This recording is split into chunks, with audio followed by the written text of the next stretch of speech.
Perhatikanlah Perhatikanlah hidupmu dengan seksama. Efesus 5 ayat yang ke-15. Firman Tuhan berkata, karena itu perhatikanlah dengan seksama bagaimana kamu hidup. Janganlah seperti orang bebal, tetapi seperti orang arif. Amin. Sahabat-sahabatku, ada dua pelajaran penting yang bisa kita dapatkan dari kebenaran firman Tuhan hari ini. Yang pertama, perhatikanlah dengan seksama. Kata seksama di ayat yang ke-15 tadi itu dari bahasa Latin circumspico, yang dapat berarti melihat sekeliling dengan segala cara, atau untuk selalu waspada, atau juga bisa berhati-hati, atau bisa juga diartikan menghindari bahaya. King James Version menerjemahkan dengan bold circumspectly, berjalan dengan hati-hati. Kalau di dalam bahasa aslinya, kata seksama ini menggunakan kata bahasa Yunani akripos, yang dapat diartikan sebagai tepat, teliti, cermat, hati-hati, atau juga bisa berarti rajin. Sahabat-sahabatku, di sini firman Tuhan ingin kembali mengingatkan dan menasehati kita semua, di mana sebagai orang Kristen yang benar, yang telah menerima kebenaran, maka kita harus berhati-hati dengan perilaku kita. Kita harus meneliti dan mewaspadai segala sikap dan tindakan kita.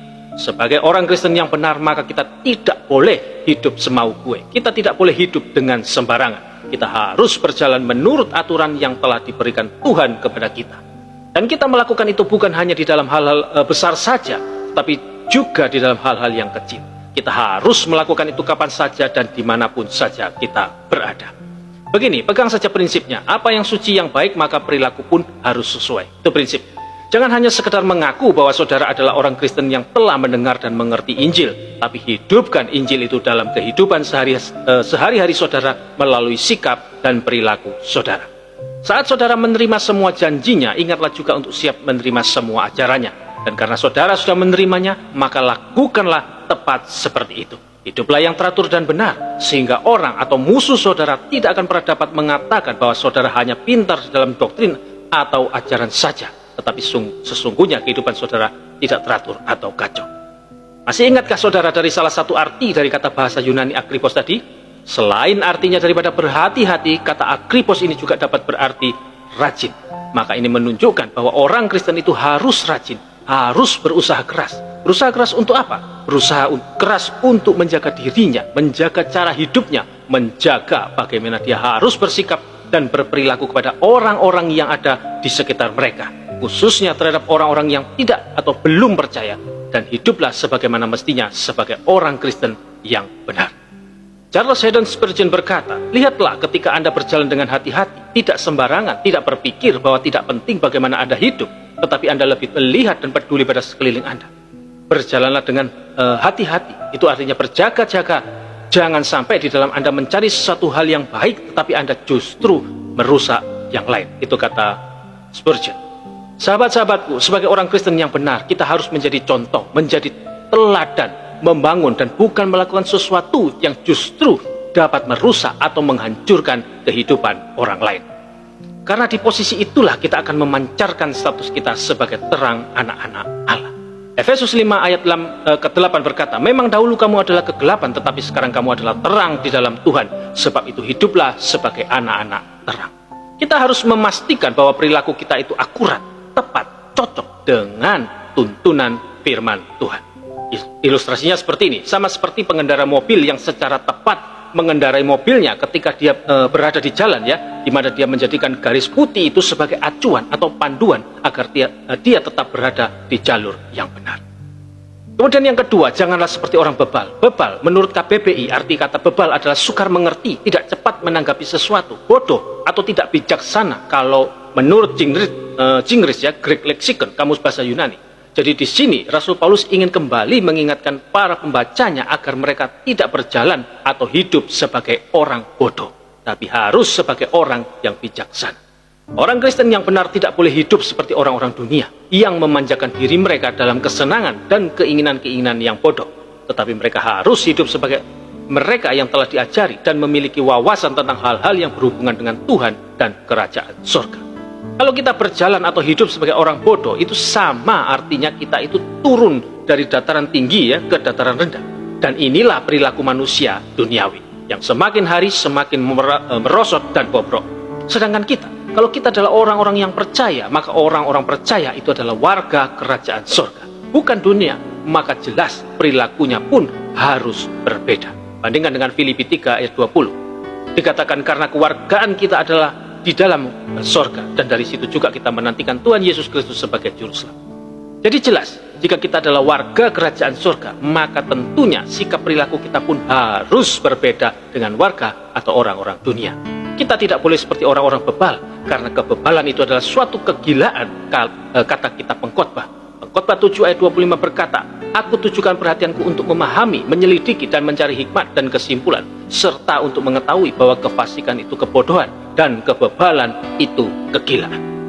Alkitab bukan hanya saja mengatakan kebebalan itu adalah suatu kegilaan, bahkan Yesus pun di dalam Injil Markus menegaskan bahwa kebebalan itu adalah hal yang jahat. Lihat Markus 7 ayat 20-23. Dikatakan di sana, katanya lagi, apa yang keluar dari seseorang itulah yang menajiskannya, sebab dari dalam, dari hati orang timbul segala pikiran jahat, pencabulan, pencurian, pembunuhan, perzinahan, keserakahan, kejahatan, kelicikan, hawa nafsu, iri hati, hujat, kesombongan, kebebalan. Semua hal-hal jahat ini timbul dari dalam dan menjijikkan orang. Jadi jelas bahwa kebebalan atau kebodohan itu adalah sebuah kejahatan di mata Tuhan. Maka dari itu, untuk membuktikan bahwa kita ini bukanlah orang Kristen abal-abal, bukan orang Kristen KTP, maka kita harus memperhatikan cara hidup kita dengan sebaik-baiknya. Kita harus meneliti kembali setiap tindak tanduk sikap perilaku kita. Apakah hidup kita sudah berjalan sesuai dengan kebenaran firman Tuhan ataukah belum? Sehingga kita tidak menjadi orang-orang Kristen yang bebal atau bodoh di hadapan Tuhan. Karena bagaimanapun kebebalan atau kebodohan itu adalah sebuah kejahatan di mata Tuhan. Dan karena itu adalah sebuah kejahatan, maka jelas itu dapat membuat kita jatuh ke dalam dosa. Sahabat-sahabatku, sangat menyedihkan ketika melihat begitu banyak orang yang mengaku Kristen namun terhanyut dalam hidup ini. Seperti orang yang berjalan dalam tidur, yang tidak pernah benar-benar memanfaatkan kesempatan untuk hidup bagi Kristus dan melayani Dia. Kita harus sangat berhati-hati dalam menjalani hidup kita ini. Kita harus bijak dalam hidup kita ini. Kita juga harus menggunakan waktu kita dengan bijak. Kita harus mengerti apa yang menjadi kehendak Tuhan dalam hidup kita. Kehendak Tuhan adalah agar kita benar-benar hidup dengan berhati-hati, dengan teliti, yang selalu menyelaraskan gaya hidup kita dengan ajaran kitab suci. Coba baca Efesus 5 ayat ke-17. Dikatakan di sana, sebab itu janganlah kamu bodoh, tetapi usahakanlah supaya kamu mengerti kehendak Tuhan. Lalu Yosua 1 ayat 8. Janganlah engkau lupa memperkatakan kitab Taurat ini, tapi renungkanlah itu siang dan malam, supaya engkau bertindak hati-hati sesuai dengan segala yang tertulis di dalamnya. Sebab dengan demikian perjalananmu akan berhasil dan engkau akan beruntung. Memahami apa yang menjadi kehendak Tuhan dan hidup sesuai dengannya, itulah bijaksana. Namun jika kita melakukan sebaliknya, kita akan menjadi tidak bijaksana dan bodoh. Dan itu sama artinya kita yang adalah terang kembali pada kegelapan. Sebagai orang Kristen yang benar, kita harus mempergunakan waktu yang ada dengan sebaik-baiknya dan memperhatikan jalan hidup kita dengan seksama dan bijak. Karena hari-hari ini adalah jahat. Itu kata Efesus 5 ayat 16. Dikatakan di sana, dan pergunakan waktu yang ada karena hari-hari ini adalah jahat. Ayo, bangkit, benahi segala sesuatu yang belum berkenan di hadapannya selagi masih ada kesempatan. Kita harus menjadi orang-orang Kristen yang bijak. Kita harus menjadi orang-orang Kristen yang arif. Amin. Haleluya. Amin. Tetap semangat, tetap percaya kepada Tuhan Yesus apapun yang terjadi. Tuhan Yesus memberkati. Shalom.